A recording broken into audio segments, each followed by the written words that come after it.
contrôle systémique, l'IGF lance un vaste séminaire sur son programme triennal 2026-2028. Un séminaire de renforcement de capacités. Sont concernés ses partenaires de médias et membres de la société civile. Ces assises de haute facture poursuivent un double objectif, à savoir donner aux participants de repères de cette réforme afin qu'ils s'en approprient et renforcer leurs capacités afin qu'ils diffusent des informations fiables sur le contrôle systémique. Le collectif des syndicats accuse de mégestion le DRH à la pêche et l'élevage. Réunis en assemblée générale le week-end, le mouvement syndical de ces secteurs ont passé au crible la situation administrative et sociale des agents qu'ils jugent déplorable.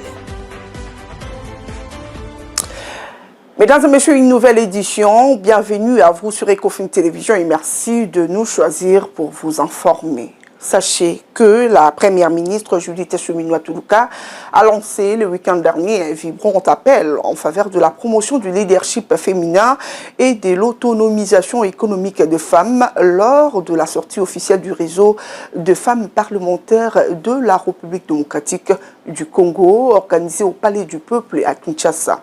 La cérémonie parrainée par le président de l'Assemblée nationale, Aimé Boji Sangara, a réuni des membres du gouvernement, des députés nationaux, de sénateurs, de représentants du corps diplomatique, ainsi qu'une délégation de femmes parlementaires de la République du Congo venues prendre part à cet événement consacré à la promotion du leadership politique féminin. André Ikoma revient sur l'événement. Devant l'assistance, la chef du gouvernement a souligné que la création du REFAP intervient à une période où la République démocratique du Congo a besoin de toutes ses forces vives pour relever le défi auquel elle est confrontée. Les femmes congolaises font partie de ces forces qui portent la République dans les moments les plus difficiles comme dans les périodes de progrès. Alors que notre pays demeure confronté aux conséquences de l'agression dans sa partie orientale, alors que des milliers de nos compatriotes continuent de subir les affres de la guerre, des déplacements forcés et des violences inacceptables, les femmes demeurent en première ligne. Elles protègent les familles, soutiennent les communautés, reconstruisent le tissu social et maintiennent vivante l'espérance de toute une nation. De son côté, la présidente du REFEPA, Antoinette Ntsamba Kalambayi, a présenté les ambitions de cette structure qui rassemble une soixantaine de femmes députées nationales au-delà de leur appartenance politique. Chaque jour qui passe, les revendications des femmes trouvent des solutions autrement parce que la société évolue, les institutions s'ouvrent, la voix des femmes devient incontournable. Ce n'est plus une faveur, c'est une nécessité pour l'équilibre et le progrès de notre cher, grand, riche et beau pays. Pour sa part, le président de l'Assemblée nationale a salué la naissance officielle du REFEPA qu'il considère comme un instrument de concertation, de solidarité et d'action destiné à renforcer la contribution des femmes parlementaires à la gouvernance démocratique, à la consolidation de la paix et au développement national. Créé conformément au règlement intérieur de l'Assemblée nationale, le réseau des femmes parlementaires de la RDC ambitionne de fédérer les élus autour de questions liées à l'égalité des chances, à la promotion du genre, à la protection des droits de femmes ainsi qu'au renforcement de leur leadership dans les institutions de la République.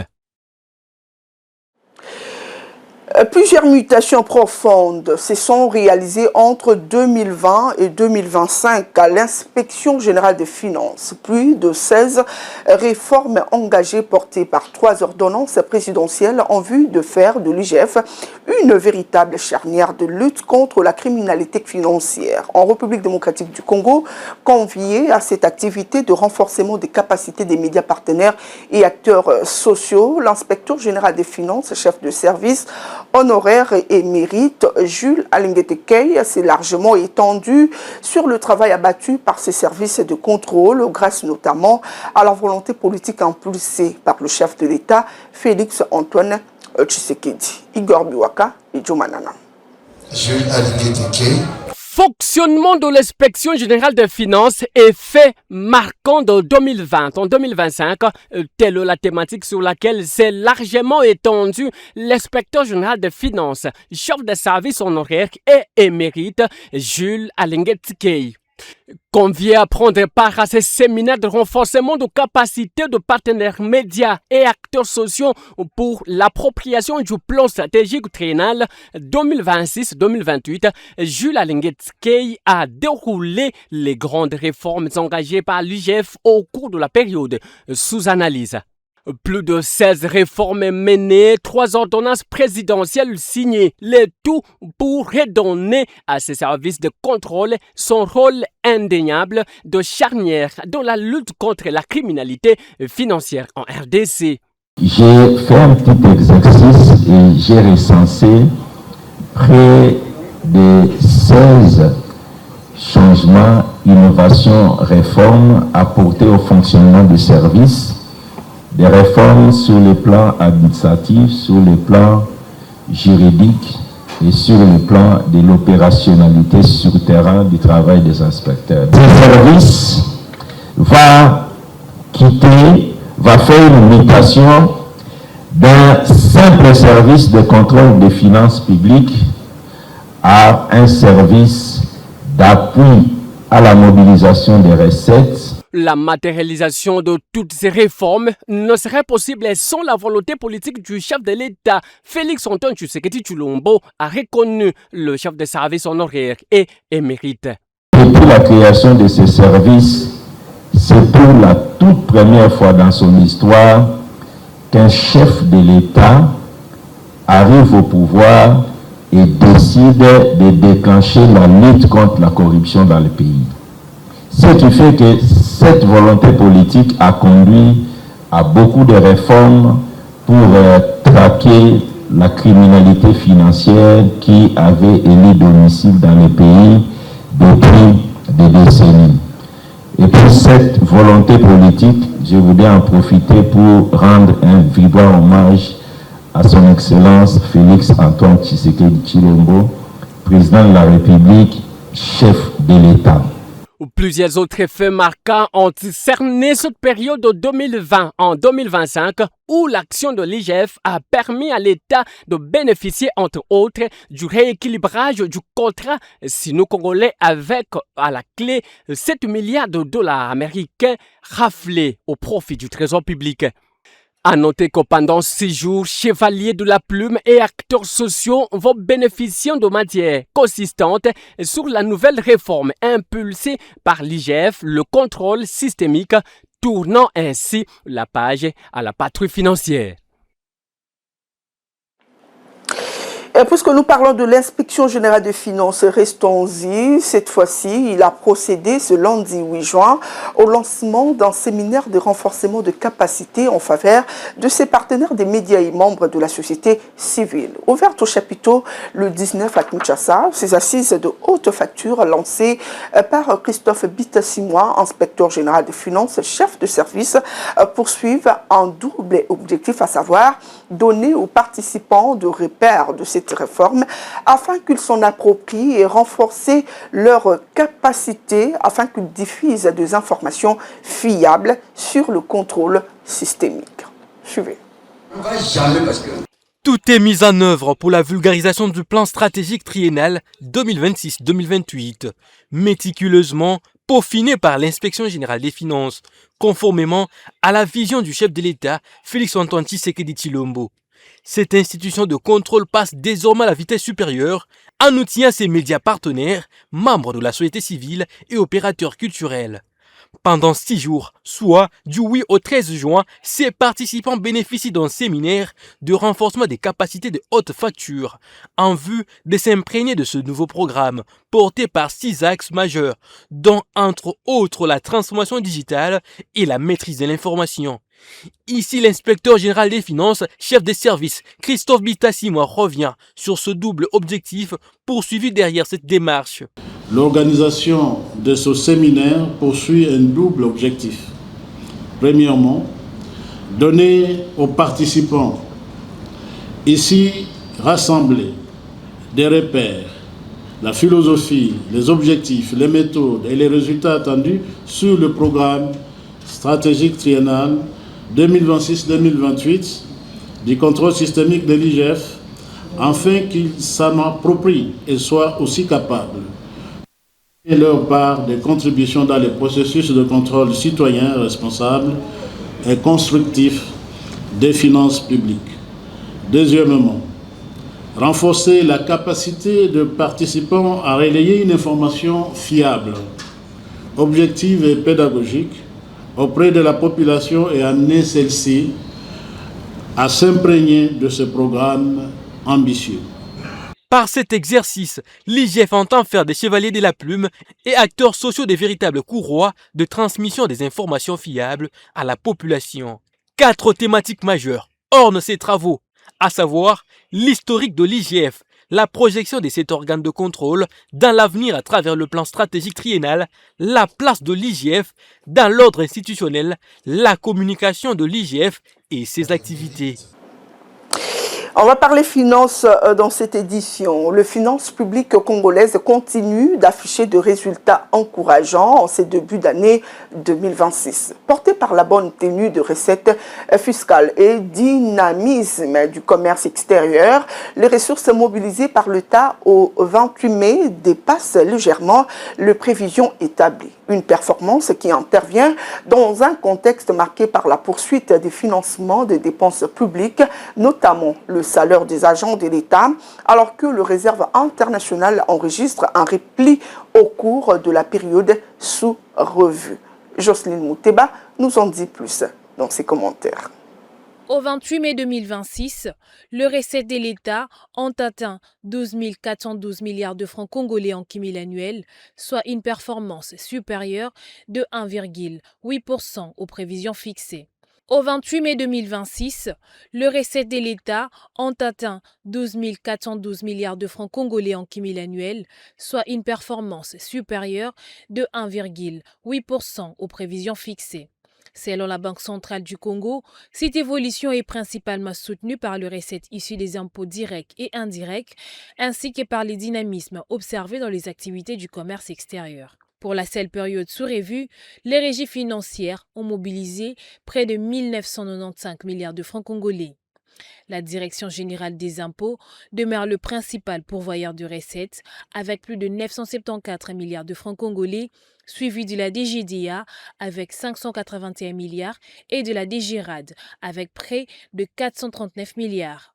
Du côté des dépenses, l'État a décaissé plus de 3 663 milliards de francs congolais, dont plus de 1 157 milliards consacrés au paiement des salaires des agents et fonctionnaires de l'État. Parallèlement, le gouvernement poursuit son recours au marché des titres publics.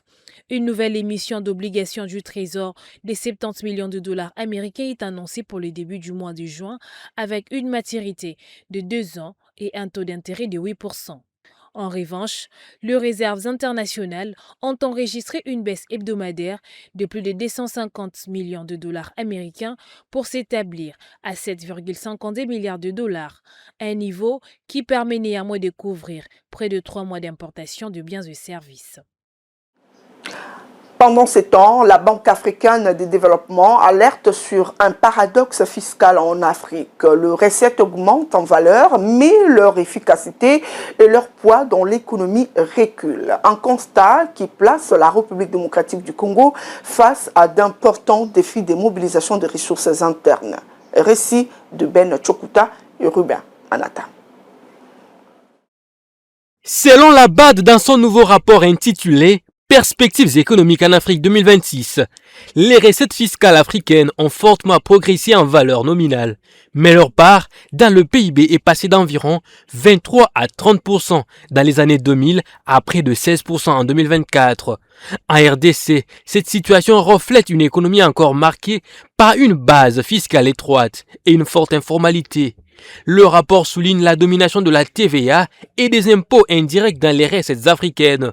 En RDC, l'impôt sur les sociétés liées au secteur minier joue aussi un rôle majeur, rendant les finances publiques sensibles aux fluctuations des prix des matières premières. La BAD met en avant une faible efficacité de la TVA avec une grande partie du potentiel non collecté. À RDC, cela s'explique par une administration fiscale encore fragmentée, une forte informalité et des difficultés de contrôle et de conformité. C'est ce que décriait déjà cet analyste économique qui appelait à un contrôle fiscal renforcé. Nous devons travailler de sorte que beaucoup deviennent dans l'économie formelle. Aujourd'hui, vous savez que 99% de l'échange dans le territoire s'est fait dans l'informel. Et ça, est pour quantifier, pour canaliser, parce que le taux des gens qui ont un compte en banque en République démocratique du Congo est faible. Vous le savez. Donc au Congo, on peut acheter une maison à 1 million en amenant en liquide. En République démocratique du Congo, la pression fiscale, ratio recette fiscale par PIB aussi aujourd'hui autour de 12,5% à 14% du PIB. Ce taux reste inférieur à la moyenne de l'Afrique subsaharienne, 16%, malgré des réformes et une forte mobilisation atteignant plusieurs milliards de dollars. Pour la Banque africaine de développement, le défi pour la RDC n'est pas seulement d'augmenter les taxes, mais de renforcer la qualité de la collecte et d'élargir la base fiscale afin de rendre les recettes plus stables et plus durables. Je le dis tantôt au sommaire de votre journal, le collectif de syndicats de pêche et élevage réuni en assemblée générale le week-end dernier a examiné la situation administrative et sociale des agents en lien avec les agissements du directeur des ressources humaines au sein du dit ministère, Sébastien Kikaloulou. Ce dernier est accusé notamment de manipulation et de refus d'affecter les agents régularisés depuis 2023. Complément d'information dans ces reportages. Réunis comme un seul homme, examinant leur situation administrative et sociale, le collectif de syndicats a dénoncé un climat social marqué par une tension croissante entretenue par le dirige du dit ministère. Parmi le grief lui reproché figure considérant la nécessité de la préserver, un climat social apaisé fondé sur la transparence, l'équité et le respect des droits des travailleurs. Considérant les multiples préoccupations exprimées par les agents concernant la gestion des ressources humaines au sein du ministère. Au vu de ces agissements, le collectif décide de lui retirer sa confiance. Sa confiance à M. Kikaloulou Sébastien, directeur des ressources humaines du ministère de la Pêche et de l'Élevage, demande à la hiérarchie compétente de prendre toutes les dispositions nécessaires afin de garantir une gestion des ressources humaines conforme aux principes de bonne gouvernance administrative. Réaffirme son attachement au dialogue social, au respect des textes légaux et réglementaires ainsi qu'à la promotion d'un climat de travail sain et productif. Ils ne jurent que sur une issue favorable à leurs revendications. Dans le cas contraire, ils se réservent le droit d'entreprendre deux actions syndicales légales et pacifiques visant à préserver les intérêts des agents du ministère de la Pêche et Élevage. Un nouvel ouvrage sur le traité de droit constitutionnel et comparé, dimension substantielle du professeur Daniel Israël Mbaou, a été porté sur le fond baptismaux le 6 juin 2026 à Rotanon Hotel à Kinshasa, capitale congolaise. C'était au cours d'une cérémonie riche en couleurs à laquelle ont pris part plusieurs personnalités du monde scientifique, pratiquants de droit ainsi qu'acteurs de la vie nationale. Témoins de l'événement, André Ikoma et Sélé Chamala. Plus qu'un simple événement culturel, mieux, une véritable démonstration intellectuelle qui a réuni scientifiques, doctrinaires et pratiquants du droit congolais ainsi que plusieurs personnalités de la vie nationale autour du traité de droit constitutionnel congolais et comparé du professeur Daniel Israël Mbaou Soukissa. À la suite du speech du procureur général Sylvain Kaluila qui a salué l'apparition de cet ouvrage de haute facture, le doyen de la faculté de droit de l'université de Kinshasa, professeur Vessa Kangulumba, a témoigné toute sa gratitude pour la contribution de sa faculté au développement du pays. Témoignages et lectures croisées ont ravivé cet événement à l'instar de Madame le professeur Nicole Boatia, directrice de cabinet adjointe du chef de l'État. En réalité, le juriste lit la norme et l'anthropologue de droit observe la manière dont cette norme est reçue, perçue, transformée, adaptée ou même rejetée par les acteurs sociaux. Puis est venu le moment où le livre a fait parler son auteur, professeur Daniel Israël Mbaoussoukissa. J'ai l'immense honneur de vous présenter ce soir est à la fois le fruit d'une réflexion critique, nourrie de plusieurs années de recherche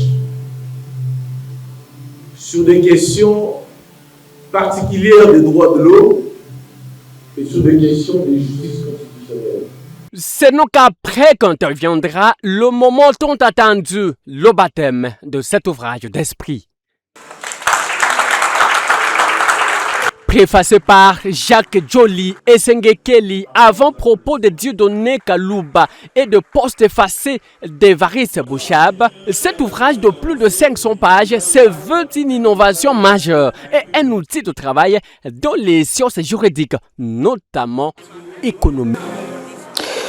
Présent à cet événement de vernissage, plusieurs chercheurs ont plaidé pour la prise en charge et le financement de recherche en République démocratique du Congo. L'ancien candidat président de la République, le professeur Théodore Ngoy, a insisté notamment sur la mise en œuvre effective et encadrée de la loi sur le droit d'auteur. Suivez-les au micro, toujours d'André Koma et Cédric Chamala. Fait en tout cas du bon travail et nous pensons que l'attention va être aussi attirée par cette question de la recherche parce que l'État a prévu de donner des moyens aux chercheurs pour la recherche scientifique. Si on a aujourd'hui cet ouvrage ici, c'est l'effort personnel en grande partie. Mais il y a beaucoup d'autres enseignants, parce que fondamentalement l'université c'est la recherche, qui font des recherches mais qui ne savent pas publier. D'autres publient, mais vous retrouvez les écrits sur le marché piratés. Piratés, surtout quand vous allez au palais de justice, vous trouverez des ouvrages piratés. Donc il faut aussi que l'État protège, n'est-ce pas, les œuvres de l'esprit. Ce sont des droits intellectuels qui doivent être protégés. Et tout cela, c'est l'État. Prenons l'avion cette fois-ci pour les Haut-Katanga, où la province a eu à présenter officiellement le week-end dernier à Lubumbashi plus de 200 engins destinés aux travaux de construction et de réhabilitation de routes. Cette acquisition, réalisée sur fonds propres, marque une étape concrète dans la politique provinciale d'amélioration des infrastructures routières avec des implications directes pour la mobilité et l'économie locale. Suivez. Cette cérémonie marque ainsi une nouvelle orientation dans la stratégie provinciale visant à faire des infrastructures un levier de croissance, de mobilité et d'amélioration des conditions de vie des populations. Prenant la parole à cette occasion, le ministre provincial des infrastructures du Haut-Katanga a présenté cette acquisition comme la matérialisation d'une ambition portée par le gouvernement Kazembe pour améliorer la mobilité et soutenir le développement économique. De son côté, le gouverneur du Haut-Katanga, Martin Kazembe Choula, a rendu hommage au chef de l'État pour sa détermination à moderniser le pays. Selon lui, cette initiative s'inscrit dans la vision des désenclavements et du rapprochement entre les zones rurales et urbaines. Si vous êtes attaché au développement de votre province et souhaitez participer à son essor, acquittez-vous de vos taxes et impôts. Comme l'a souligné le président de la République, le pouvoir public reste mobilisé pour répondre aux besoins de la population et améliorer le service de proximité. Les engins réceptionnés ces jours seront progressivement déployés sur l'ensemble de la province du Haut-Katanga. Ils interviendront notamment à Lubumbashi, à Likasi ainsi qu'à Kasumbalesa, où les travaux d'asphaltage de plusieurs avenues débuteront de la semaine prochaine. Tu asphalter ma avenue, Mbari, ville pour que tout le développement. Cette dotation en équipement routier devra permettre d'intensifier les travaux d'aménagement de routes dans plusieurs parties du Haut-Katanga, notamment en facilitant les échanges entre les centres urbains et les zones de production agricole. Place à présent à la revue de presse dans une sélection et commentaires signée Jocelyne Mouteba.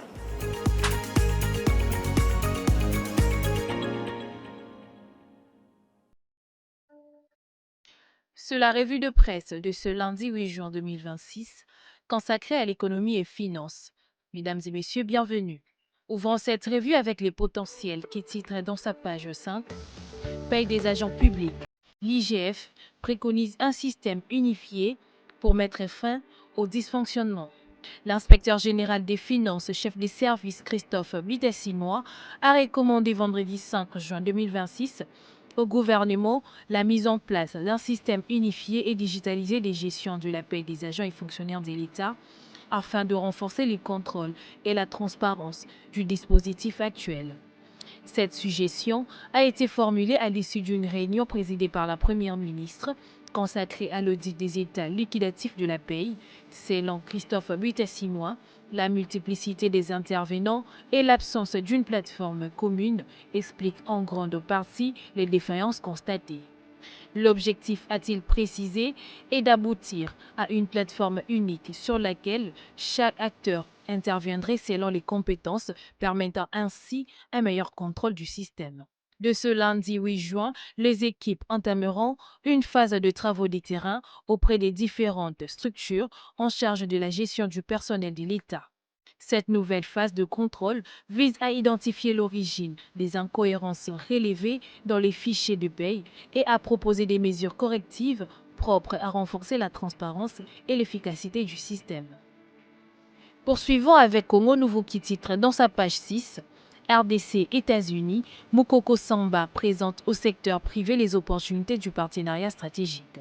Le vice-premier ministre de l'économie nationale, Daniel Mukoko Samba, a exposé jeudi 4 juin 2026 les contours et les retombées attendues des accords stratégiques conclus entre la République démocratique du Congo et les États-Unis. C'était lors d'une soirée d'échange organisée à Sultani Hotel par Makutano Talk, Sultan, de la compréhension des accords stratégiques RDC-États-Unis et leurs retombées pour le secteur privé congolais. Devant un parterre d'opérateurs économiques, des dirigeants d'entreprises et des représentants du secteur privé, le VPM a insisté sur la nécessité de sortir ces accords du jargon diplomatique pour le rendre compréhensible et exploitable par les acteurs économiques congolais. Les grandes décisions économiques ne doivent pas rester confinées dans les textes. Elles doivent être expliquées, débattues et comprises afin que chaque participant reparte avec une information claire et une meilleure compréhension des enjeux en vue d'éclairer davantage l'opinion publique, a déclaré en ouverture Nicole Soulou, directrice générale de Makutano, rappelant l'objectif du cadre de dialogue qu'elle dirige. Cette soirée a ainsi contribué à renforcer la compréhension des enjeux liés au partenariat entre la RDC et les États-Unis.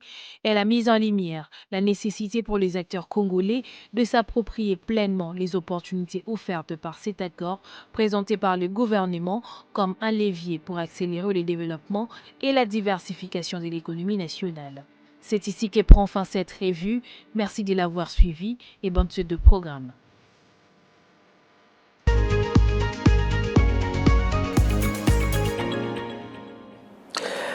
Place à présent au rappel de titres.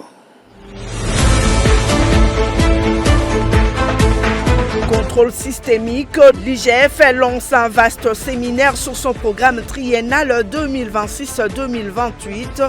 Un séminaire de renforcement de capacités. Sont concernés ses partenaires de médias et membres de la société civile. Ces assises de haute facture poursuivent un double objectif, à savoir donner aux participants de repères de cette réforme afin qu'ils s'en approprient et renforcer leurs capacités afin qu'ils diffusent des informations fiables sur le contrôle systémique. Le collectif des syndicats accuse de mégestion le DRH à la pêche et l'élevage. Réunis en assemblée générale le week-end, le mouvement syndical de ces secteurs ont passé au crible la situation administrative et sociale des agents qu'ils jugent déplorable. Voilà, c'est ces rappels de titres qui bouclent complètement cette édition sur Ecofin Télévision. Vous l'avez suivi, nous vous disons merci de l'avoir fait, mais nous vous souhaitons également bon début de semaine à tous.